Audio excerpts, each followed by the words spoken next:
Hello ladies and gentlemen. After almost 3 months, we are back to this project, my Patreon exclusive series, The Beginner's Guide to Figure Sculpture. I've decided to go with a bit of a soft start, which is probably good for you and was certainly good for me. I will try to catch up on the 2 videos that we missed while in quarantine over the summer months. By the end of August, we should be back on track and on our regular schedule again, hopefully. For those unfamiliar with what this video series is, I'll briefly explain. I have lots of videos on YouTube, but if you want more, and especially if you want more in-depth content, then you need to check out my Patreon page. This video, if you're watching on YouTube, is an excerpt, a shorter version of a 40-minute long video that's only available to my patrons on patreon.com. So if you want more content, more in-depth content, check out the link to my Patreon page in the description below.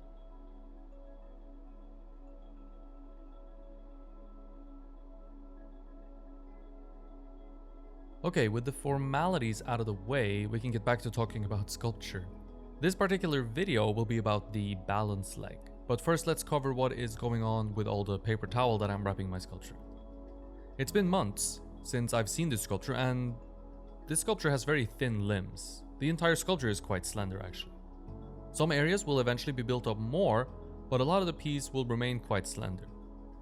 The issue with a slender sculpture and slender parts on a sculpture made in water-based clay is that they cannot hold as much moisture, as a thicker or bigger piece. And so the water inside the clay will evaporate faster, which of course leaves behind dried out clay.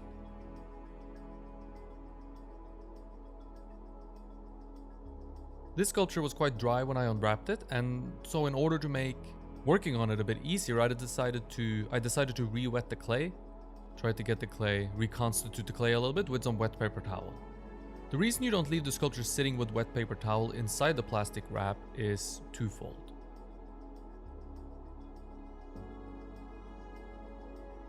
Number one, it's going to become a hotbed for mold.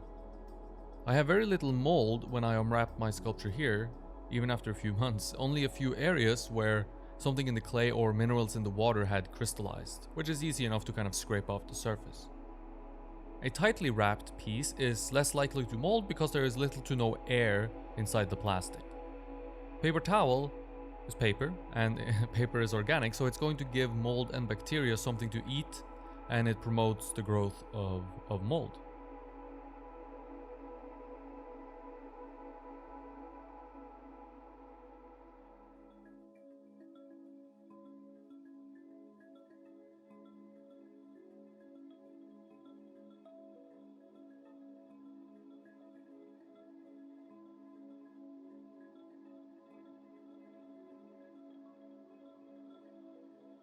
The second reason is that the paper towel will eventually dry out, even inside the plastic, and actually begin drawing moisture out of the clay.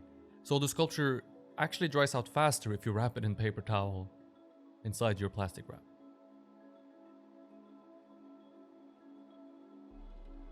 In my experience, the best way to do what I'm doing right here is to have the paper towel on the piece while you're working on a different section of the piece.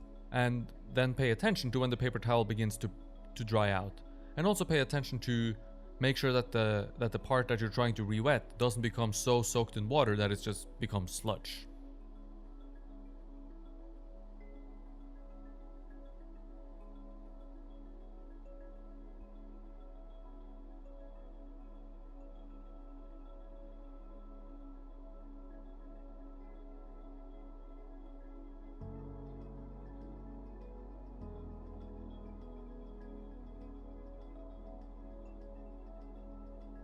Onto the balance leg itself. I leave the balance leg for as long as I did here, almost completing the block-in of the stand leg and the torso before even thinking about beginning the balance leg, because in this case, the balance leg is not structurally important. It's the balance leg, and it doesn't carry any weight, and so it doesn't really affect the balance of my figure that much. The weight of the body in a contrapposto, which is what this pose is called, is carried by the stand leg. The interaction between stand leg and the torso will dictate if the body is balanced.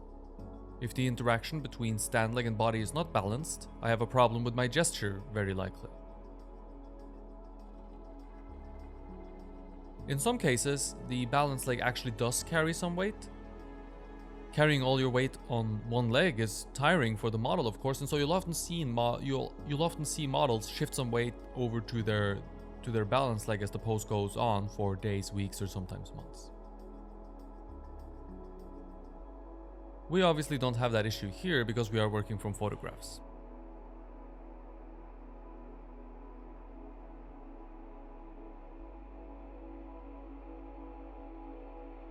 What a photograph doesn't provide, however, is variety. Sculpture is not simply copying, but can be, if done correctly, be about the choices you make regarding the figure.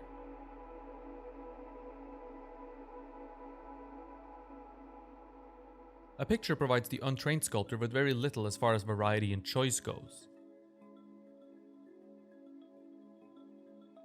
A photograph captures one moment in time. A sculpture from life has the potential to capture moments from several moments in time, the best moments, if you will, or the moments that best serve the sculpture you are trying to make.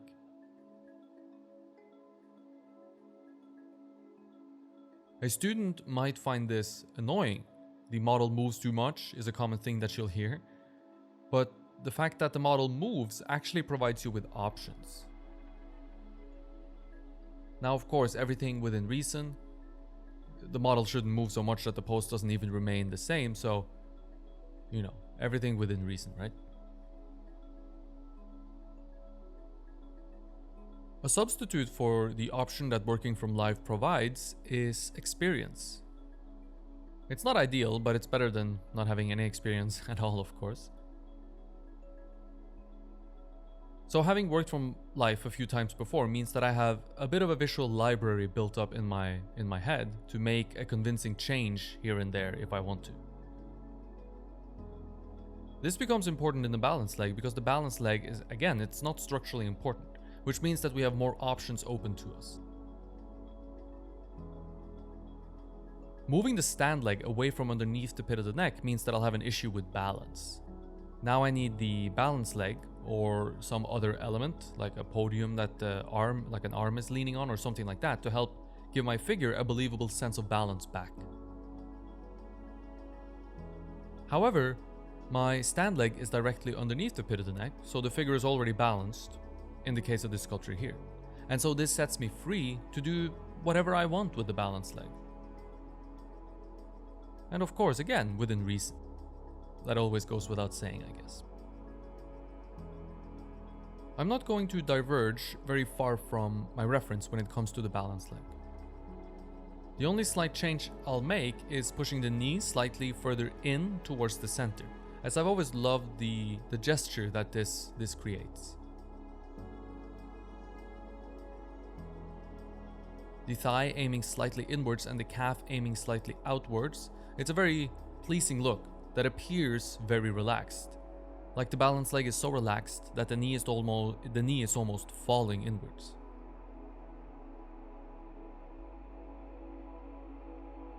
Now if you place the foot of the balanced leg facing a little bit outwards and a little away from the foot of the stand leg, this gesture comes naturally to some. Now exactly why it happens only to some on an anatomical level I couldn't tell you, but it's very indicative, I think, of someone who is very relaxed and comfortable, which I think suits this sculpture and what I'm after right here.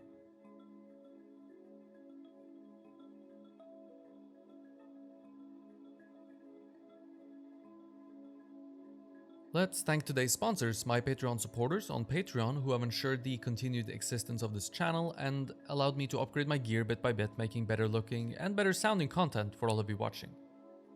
If you're interested in supporting the channel or perhaps interested in getting personal feedback on your sculptures from me, then Patreon is the place for you. You will get in-depth feedback on techniques and how you can apply them to your own work.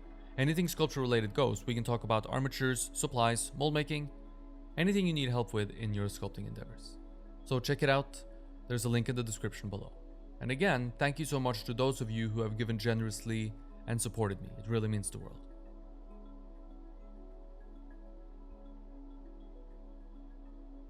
To begin with, we obviously have only armature wire, and there's a large amount of clay that needs to be built up in order to reach the surface of our balanced leg.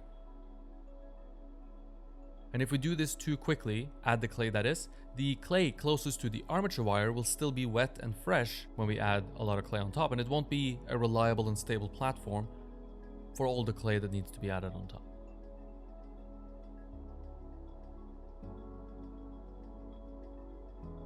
From a material perspective, this is the reason I prefer to work slowly and let the clay closest to the armature dry out a little bit before continuing on and adding more clay.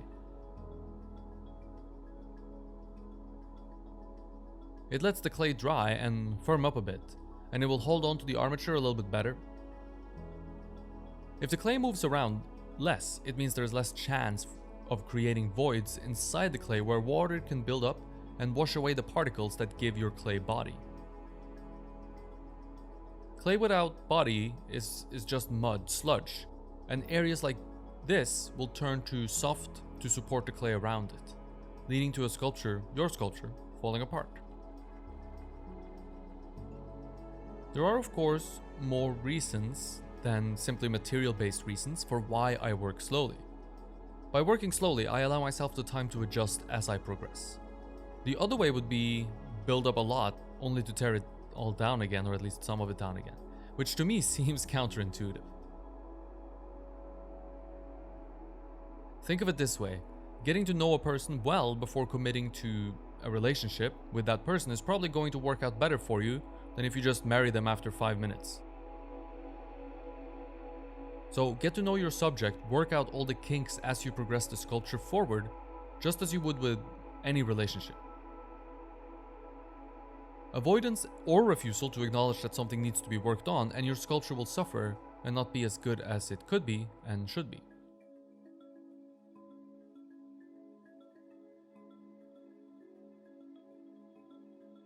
To begin with, this means treating things on a pretty simplistic level. I like to start out simple and then make it more complex towards the end.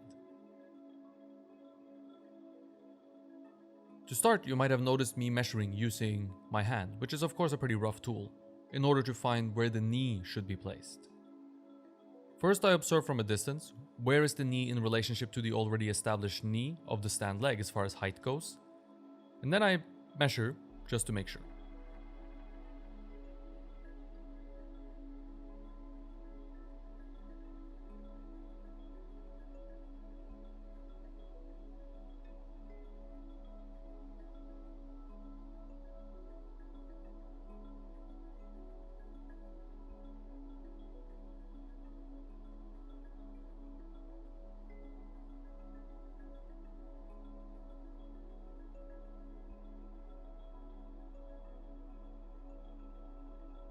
So now, instead of one long distance, one long leg, we have two shorter ones, the thigh and the calf, and they have a rough relationship to each other as well.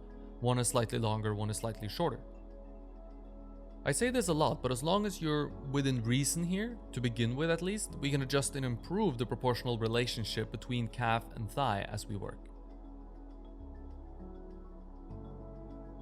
But we do want to be pretty close right off the bat. Remember, heights are very unforgiving and a lot harder to remedy than widths. So, getting pretty close at this moment, close enough so that there's no need to worry about change large enough to affect the armature, for example, it's going to be good enough for now.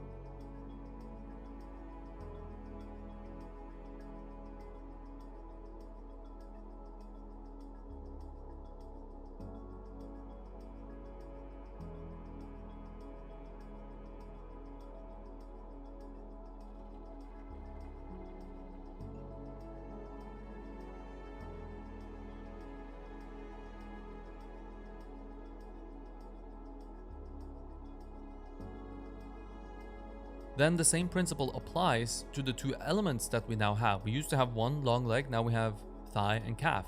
Those two elements will also need to be broken down. To begin with here, I am concerned with contours. How many lines does the contour need to be broken down into, and what is the relationship between the lengths of the lines that make up the contour? What kind of angles are they at in relationship with each other? As long as I stay underneath the surface here, stay underbuilt, I can explore actually and make several mistakes. With each piece of clay added, I'm trying to improve upon what is already there and make it a little bit better. Better in this case, meaning closer to my reference. I think it's always good to hold yourself to a standard, and an easy standard to hold yourself to, especially in the beginning, is the standard of accuracy with which you are representing your model or your reference.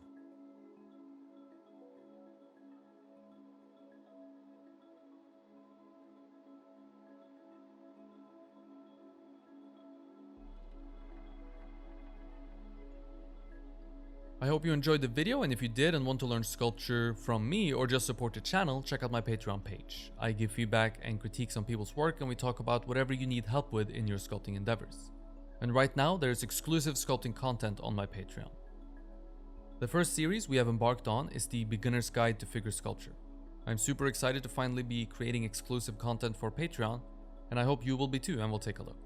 The link to my Patreon is in the description below. Thank you for watching, and stay tuned for a new video next Thursday. Hit the subscribe button and the bell to be notified whenever a new video comes out. If you enjoyed the video, click the like button and share with your friends and family. It helps me out a lot.